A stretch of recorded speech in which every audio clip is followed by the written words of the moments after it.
O Federal Reserve tem expressado preocupações sobre a inflação devido às políticas econômicas de Donald Trump, como as tarifas de importação. Também por causa da economia, a reprovação ao presidente atingiu 51%. Para falar sobre o tema, eu convido aqui a Alessandra Ribeiro, que é sócia-diretora da Tendências. Bom dia, Alessandra. Seja bem-vinda aqui ao Real Time. Bom dia, Marcelo. Bom dia a todos. Obrigada. Alessandra, pelo jeito, a preocupação com a situação fiscal não é só no Brasil, né? Pois é, Marcelo. Acho que os Estados Unidos estão em situação também muito similar. Obviamente que um país com outras dimensões, outra taxa de juros, outra maturidade de dívida, mas tem sim essa preocupação fiscal. Até porque, né, a dívida nos Estados Unidos, a dívida pública norte-americana, já tem subido e já vários exercícios, né, considerando essa política econômica do Trump, apontam para o aumento do déficit nos próximos anos. Então, a curva que era projetada, né, de endividamento para o país, que já era de alta desse endividamento, com a implementação da política Trump, ela pode ser deslocada para cima, ou seja, o resultado ser um endividamento ainda maior dos Estados Unidos. Isso já tem reflexo aí na expectativa de decisões do Fed sobre os juros, né? Sim, a gente já tem observado aí vários membros, né, do Banco Central americano apontando uma cautela maior em relação à condução da política monetária, dados os reflexos potenciais, né, dessa política econômica. Vocês estavam comentando agora na matéria anterior sobre a política comercial, né, imposição de tarifas sobre produtos importados, por exemplo. Tem uma outra política que o governo Trump tem sinalizado, que é de redução de impostos para pessoas físicas e jurídicas, que, na verdade, até estimula a demanda, né, junto com desregulamentação de setores. Então, a gente tem várias políticas que, conjuntamente, né, elas não só aumentam o déficit fiscal e endividamento nos Estados Unidos, mas elas têm reflexos inflacionários. E aí o Banco Central americano já tem apontado bastante cautela, tanto é que, para esse ano, os mercados de forma geral, né, os analistas de forma geral, já revisaram bem a expectativa para os juros. Havia uma expectativa de que os juros poderiam cair bem nos Estados Unidos nesse ano, e hoje a aposta majoritária é que tem apenas uma queda de 25 pontos, dada a cautela do Banco Central americano em relação aos reflexos dessa política para a inflação. Eu queria que você detalhasse um pouco mais para a gente como é que essas tarifas de importação do Trump elas estão afetando a inflação e a economia dos Estados Unidos. Já estão fazendo efeito? Pois é, Marcelo. O que a gente tem na prática ainda são poucas tarifas aplicadas, né? Assim, na verdade, a maior parte do que foi anunciado ainda não entrou efetivamente em operação.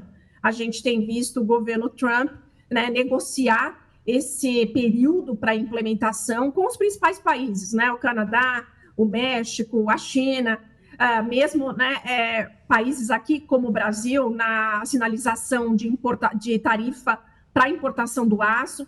Então, ainda a gente não viu a implementação de fato, né, de uma boa parte dessas tarifas.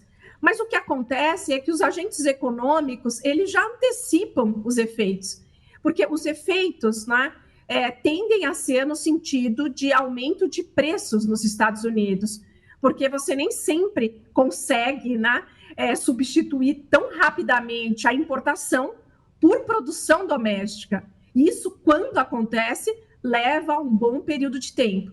Então, já diante da ameaça, a gente já vê os agentes econômicos antecipando os efeitos e já com potencial, né, de repassar isso para preço hoje, efetivamente.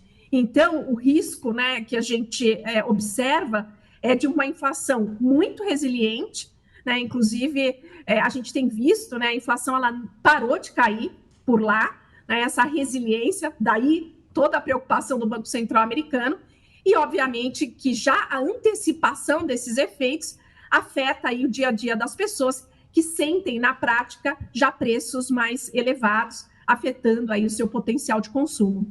Alessandra, a gente vê na pesquisa Reuters Ipsos que o pior desempenho do presidente americano na avaliação dos eleitores é justamente na economia.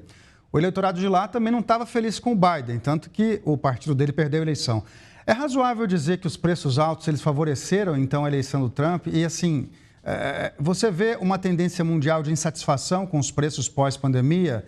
O eleitorado de vários países está perdendo a paciência com esses preços altos? Pois é, Marcelo, acho que essa questão da inflação, ela impactou muito, realmente, a população de maneira global, porque a gente viu pressões aí de preços muito expressivas, né, no mundo todo. E isso reflexo, né, de problemas pelo lado da oferta, porque a pandemia afetou aí várias cadeias de produção, e, ao mesmo tempo, muito estímulo fiscal e monetário dos países para lidar com os efeitos da pandemia. Então, isso aumentou a demanda. A gente viu uma junção de problema de oferta com aumento de demanda. E a inflação ficou muito alta, e demorou muito tempo para ceder, até porque os bancos centrais, principalmente dos países desenvolvidos, como o Banco Central americano, não entenderam a situação tão rapidamente. Levou tempo para eles entenderem que o problema inflacionário era muito mais complicado, né? E aí o resultado foi uma inflação muito mais resiliente por mais tempo. Então, sim, as pessoas no mundo todo estão muito mais sensíveis à inflação, e como você bem colocou, isso foi um fator muito crítico, né, para a potencial, né, reeleição aí do Biden, que sofreu muito na sua popularidade, dados os efeitos disso para a vida dos consumidores. E o grande risco agora, com a implementação dessa política Trump, é a inflação continuar acomodando, né? Incomodando. Vai continuar, eu acho que esse é o principal risco, continuar incomodando, e isso certamente afetará a popularidade do presidente Trump. E lá eles têm aquelas eleições para o Congresso, né, no meio do mandato. O risco é o governo, né, e o Partido Republicano já serem bem penalizados nessa eleição de meio de mandato, caso a inflação continue alta, e eu acho que é esse o risco principal e mais provável. Esse cenário inflacionário dos Estados Unidos, eu imagino que tenha consequências também para o Brasil, né? A gente viu que no governo Bolsonaro muita gente perdeu a paciência com o presidente pelos preços altos, agora parece que está acontecendo o mesmo com Lula.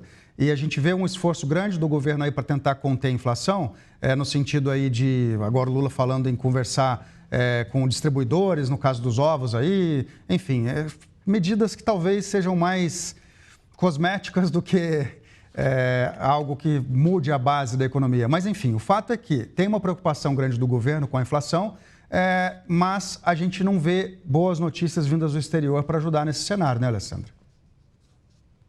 Pois é, Marcelo, é isso mesmo.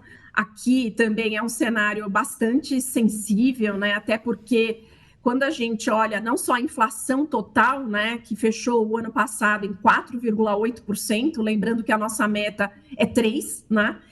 Mas os preços de alimentos mostraram uma trajetória bastante complicada no ano passado, né? Quando a gente pega a alimentação no domicílio, a alimentação mostrou uma alta de 8,2% no ano passado.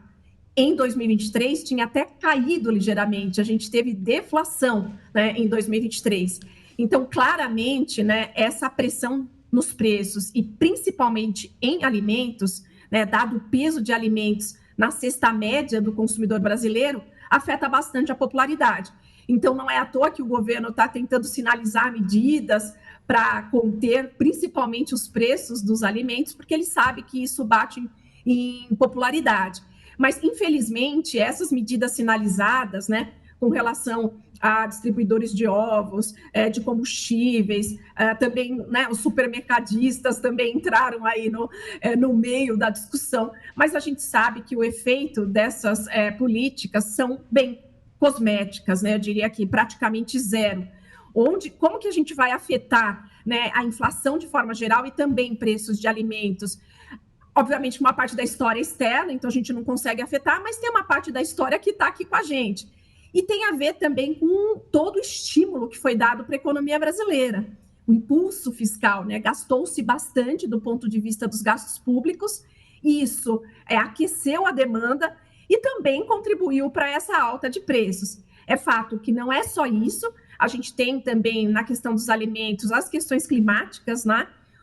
A tragédia no Rio Grande do Sul, depois a estiagem que afetou também o ano passado, tudo isso contribuiu para essa alta.